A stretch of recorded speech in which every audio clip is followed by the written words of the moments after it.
মৰমৰ ছাত্ৰ ছাত্ৰীসকল, তোমালোকৰ প্ৰিয় চেনেল ইংলিছ লাৰ্ণিং আছামলৈ মই তোমালোকক স্বাগতম জনাই আজি মই তোমালোকৰ অহা এইচএছ ফাইনেল এক্সামিনেশ্যন 2025 প্ৰস্তুতি হকে এইচএছ ফাইনেল এক্সামিনেশ্যনৰ এটি মডেল কোশ্চিন লৈ উপস্থিত হৈছোঁ।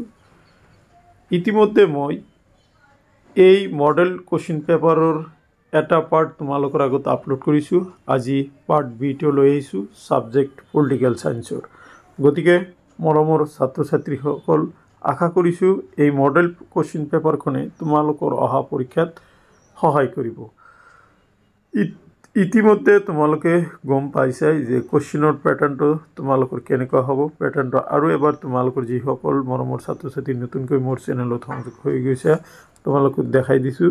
এই মডেল কোশ্চিনৰ প্যাটাৰ্ণটো এনেকুৱা হ'ব। তোমালোকৰ কোশ্চিনৰ প্যাটাৰ্ণ আৰু তোমালোকৰ এই কোশ্চিনখন এনেকুৱা ধৰণৰ হৈ যাব। তোমালোকে দেখা পাৰ্ট বি সংহ politics in India since independence, স্বাধীনোত্তৰ ভাৰতৰ ৰাজনীতি।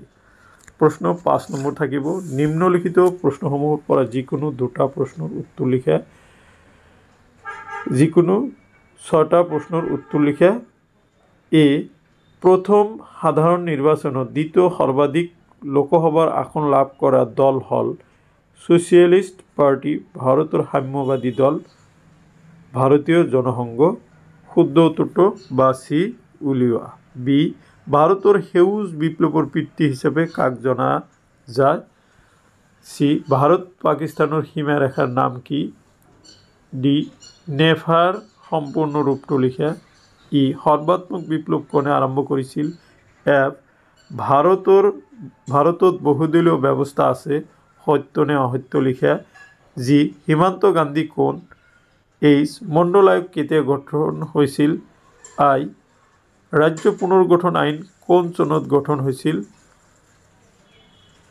যে, ডেছ সংবিধান সভাৰ খচৰা সমিতিৰ সভাপতি আছিল। এতিয়া মই তোমালোকক 6 নম্বৰ প্ৰশ্নটো লৈ আহিছোঁ। তোমালোকৰ 6 নম্বৰৰ প্ৰশ্নসমূহ এনেকুৱা ধৰণৰ হ'ব পাৰে। তলৰ প্ৰশ্নসমূহৰ পৰা যিকোনো 5টা প্ৰশ্নৰ উত্তৰ লিখা। এ, ভাৰতীয় দলীয় ব্যৱস্থাৰ যিকোনো দুটা বৈশিষ্ট্য লিখা।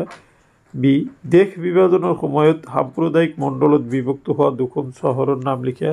চি, ভাৰতৰ বৈদেশিক নীতিৰ যিকোনো দুটা মূলনীতি উল্লেখ কৰা। ডি, 1977 চনৰ লোকসভা নিৰ্বাচনৰ দুটা ফলাফল উল্লেখ কৰা। ই, ভাৰতীয় জনসংঘ কেতিয়া গঠন হৈছিল আৰু ইয়াৰ প্ৰতিষ্ঠাপক সভাপতি কোন আছিল? তাৰপিছত এফ নম্বৰ, দল ত্যাগ বুলিলে কি বুজা? জি, ভাৰতৰ যিকোনো দুটা ৰাষ্ট্ৰীয় ৰাজনৈতিক দলৰ নাম আৰু প্ৰতীক লিখা।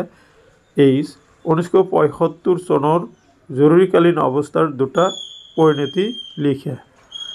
এতিয়া মই তোমালোকৰ আগত প্ৰশ্ন 7 লৈ আহিছোঁ। প্ৰশ্ন 7 আছে, নিম্নলিখিত প্ৰশ্নসমূহৰ যিকোনো 3টা প্ৰশ্নৰ উত্তৰ লিখা। 4 × 3 = 12।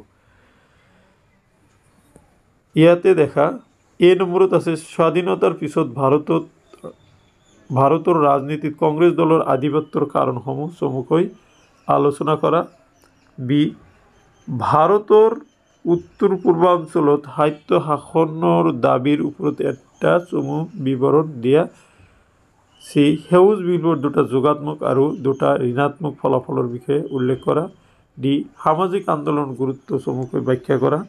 ই, দ্বি জাতি তত্ত্ব সম্পৰ্কে চমুকৈ আলোচনা কৰা। 1969 চনৰ ৰাষ্ট্ৰপতি নিৰ্বাচনৰ সৈতে জড়িত বিতৰ্কৰ বিষয়ে চমুকৈ আলোচনা কৰা।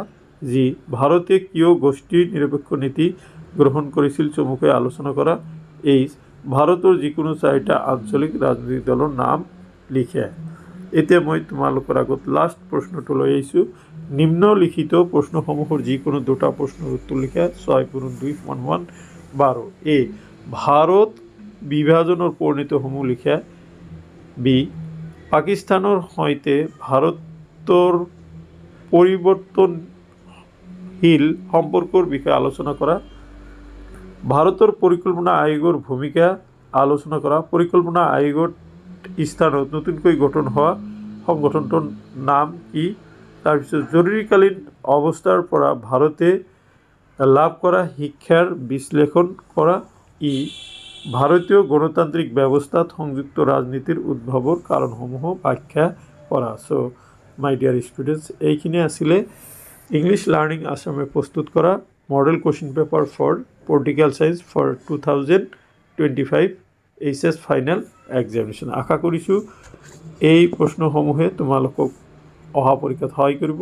আৰু এইখিনিতে এটা কথা জনাই থওঁ যে যিখিনি মই মডেল কুৱেশ্যন আলোচনা কৰিছোঁ গোটেইখিনিৰ সমাধান তোমালোকৰ আগত আলোচনা কৰিবলৈ চেষ্টা কৰিম। থেংক ইউ ফৰ ৱাচিং।